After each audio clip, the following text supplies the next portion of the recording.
Bab 11. Lestari dan Suryadi buru-buru keluar. Mereka melihat Wira mengangkat panci itu, lalu menuangkan campuran cairan gula dan lumpur kuning ke dalam corong yang dilapisi jerami. "Ayah, lihat," ujar Lestari dengan cemberut. Suryadi juga melihat situasinya dengan kaget. Larutan gula itu mengalir turun melalui corong dan mulai terpisah. Tidak lama kemudian, bagian atas mengkristal menjadi gula putih, bagian tengah membentuk gula coklat dan bagian paling bawah adalah ampas gula mentah. "Gula coklat dan gula putih," seru Lestari dengan terkejut. Harga gula mentah paling murah, 100 gabak per setengah kilo, sedangkan harga gula coklat 300 gabak per setengah kilo.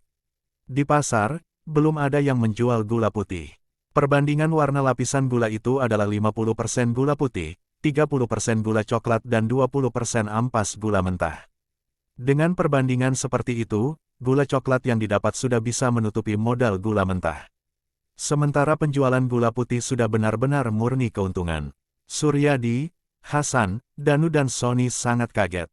Mereka tidak mengerti kenapa gulanya bisa berubah menjadi begitu.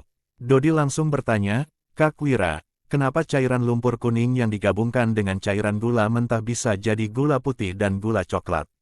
Semua orang sangat penasaran. Wira pun menjelaskan dengan sederhana, di dalam gula mentah, ada kotoran dan pigmen. Cairan lumpur kuning bisa mengabsorsi kotoran dan pigmen itu sehingga muncul gula putih dan gula coklat. Produksi gula di kerajaan Nuala masih belum sempurna. Gula yang dipakai mereka adalah gula mentah yang didapatkan dari tebu. Ada juga sebagian kecil orang yang menggunakan abu kayu atau putih telur bebek untuk membuat gula coklat.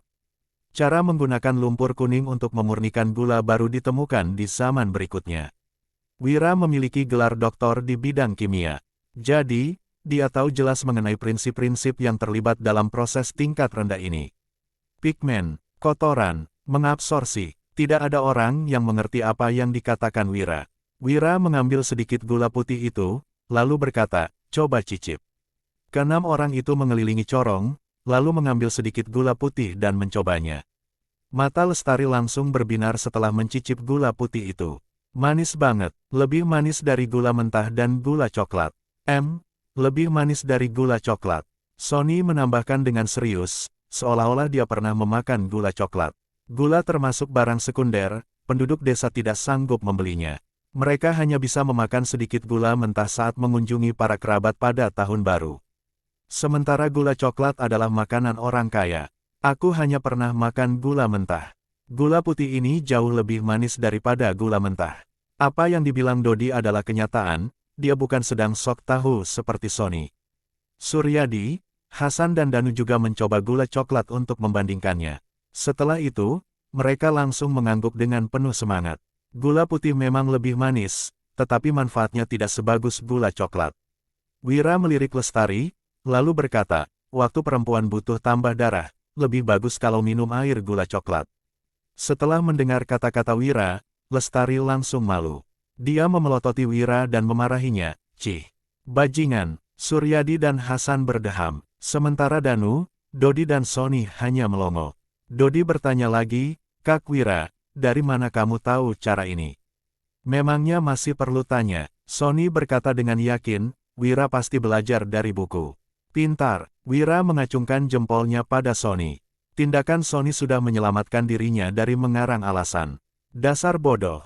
Lestari langsung memutar matanya setelah melihat ekspresi bangga Sony. Jika di buku tertulis cara memurnikan gula putih pasti sudah dijual di pasaran. Mana mungkin harus menunggu hingga Wira yang memurnikannya. "Wira," Suryadi langsung bertanya ke intinya, "kamu berencana mau jual berapa gula putihnya?" Dodi mengelus kepalanya sambil berkata, "Kalau harga gula coklat sudah 300 gabak, gula putih yang lebih manis daripada gula coklat paling nggak harus dijual 400 gabak, kan?" Danu juga mengangguk. Penjualan gula putih dengan harga 400 gabak per setengah kilo sudah sangat menguntungkan. 400 gabak terlalu murah. Sony melambaikan tangannya dan langsung melontarkan harga tinggi, "Menurutku, paling nggak harus jual 600 gabak. Harganya harus lebih tinggi 2 kali lipat dari harga gula coklat." Suryadi dan Hasan menggeleng pada saat bersamaan, gula putih jauh lebih manis daripada gula coklat. "Aku rasa 600 gabak masih terlalu murah. Seharusnya jual 800 gabak per setengah kilo." Di antara mereka, Lestari yang paling berani. Aku rasa 800 gabak masih kemurahan. Gula putih tidak bisa dijual untuk orang biasa, tapi untuk orang kaya. Menurutku langsung jual 1000 gabak per setengah kilo. Kak Wira, gimana menurutmu? Setengah kilo dijual 1000 gabak. Semua orang langsung merinding. Kita makan dulu deh. Wira tidak menjawab. Jika Lestari juga hanya berani menjual 1000 gabak per setengah kilo, itu menandakan bahwa orang-orang ini masih terlalu sederhana. Makan siang mereka hari ini sangat mewah. Ada serabi, ikan rebus tahu, daging rebus wortel, telur goreng dan tumis kol bawang putih. Suryadi juga mengeluarkan sebotol arak buah. Danu, Dodi dan Sony langsung kegirangan. Sejak kecil, mereka belum pernah makan begitu banyak lauk ataupun minum arak. Wira hanya menyesap sedikit arak buah itu dan tidak menyentuhnya lagi. Rasanya terlalu pahit. Arak buah ini mengandung terlalu banyak tanin yang harus diuraikan dengan gliserin. Jika tidak, arak buah ini akan berdampak buruk bagi tubuh setelah dikonsumsi terlalu banyak. Namun, orang-orang di era ini tidak mengetahuinya. Bagi mereka, yang penting ada alkohol yang bisa diminum. Selesai makan, Wira mengajarkan poin-poin penting dalam pemurnian gula putih. Dari besarnya api yang digunakan untuk merebus gula, perbandingan air dan lumpur kuning sampai waktu yang tepat untuk menuangkannya ke dalam corong. Setelah kelima orang itu bisa melakukan seluruh prosesnya sekali tanpa kesalahan, Wira baru pergi mandi dan mengganti bajunya. Dia memakai jubah sutra yang dibeli tadi, di bagian pinggangnya tergantung tas wewangian dan giok putih. Dia juga memegang sebuah kipas kertas. Penampilannya itu membuatnya terlihat sangat mirip dengan putra dari keluarga kaya. Setelah melihat penampilan Wira, Lestari pun tercengang. Dia langsung tersipu dan memalingkan muka. Kemudian, dia berkata, bukannya cuma mau jual gula. Buat apa kamu berpakaian begitu bagus? Memangnya bakal ada yang beli jualanmu? Kalau aku berpakaian kayak rakyat biasa, biarpun kita menjual gula putihnya ke toko gula, mereka juga bakal berusaha keras untuk turunin harganya. Wira menoleh ke arah Lestari, lalu lanjut berkata, kamu bantu aku dulu dengan pura-pura jadi pembantuku. Jadi pembantumu. Setelah mendengar kata-kata Wira, Lestari langsung berkacak pinggang. Wira, kamu jangan dikasih hati minta jantung. Wira berkata sambil mengangkat alisnya, gimana kalau imbalannya gelang giok, sepasang anting perak dan satu jepit rambut perak. Sepakat. Lestari langsung berlari ke kamarnya untuk mengganti pakaian. Wira berteriak lagi, Danu, Sony, cuci muka kalian dulu. Abis itu, pakai ini.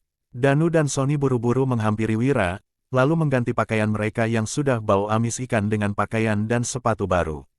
Dodi sangat iri setelah melihatnya. Dari kecil sampai besar, dia selalu memakai pakaian yang lusuh. Dia belum pernah sekalipun memakai pakaian sebagus yang dipakai Danu dan Sony sekarang. Sony yang baru pertama kali memakai pakaian sebagus itu juga sangat senang. Dia pun mulai berjalan dengan penuh percaya diri. Sementara Danu juga terlihat bergaya. Tidak lama kemudian, Lestari juga sudah selesai mengganti pakaiannya. Dia berdandan tipis dan memakai sedikit perhiasan. Setelah melihat penampilan Lestari, Wira merasa kecantikan Lestari sudah hampir mengimbangi kecantikan Wulan. Danu, Dodi dan Sony juga terpesona setelah melihat penampilan Lestari. Ayo kumpul dulu, aku mau kasih tahu dulu apa yang harus kita lakukan nanti. Saat Wira menjelaskan rencananya, Danu, Sony dan Lestari pun melontarkan pertanyaan sesekali.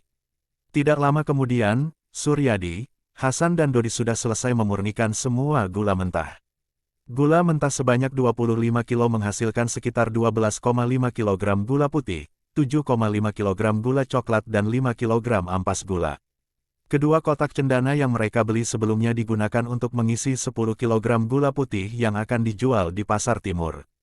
1,5 kg gula putih dan 2,5 kg gula coklat diberikan kepada Suryadi. Sisanya akan Wira bawa pulang ke dusun.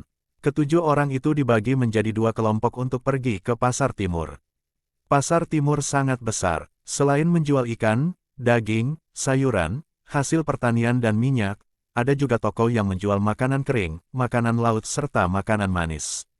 Wira memberikan 10.000 gabak kepada Suryadi, lalu menyuruhnya membawa Hasan dan Dodi pergi membeli barang yang diperlukan.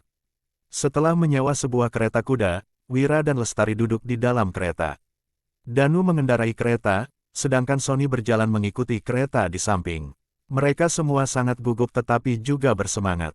Mereka mengendarai kereta kuda itu ke toko gula keluarga Suteja. Ini adalah toko milik keluarga Suteja yang merupakan keluarga berkuasa di Kabupaten Uswal.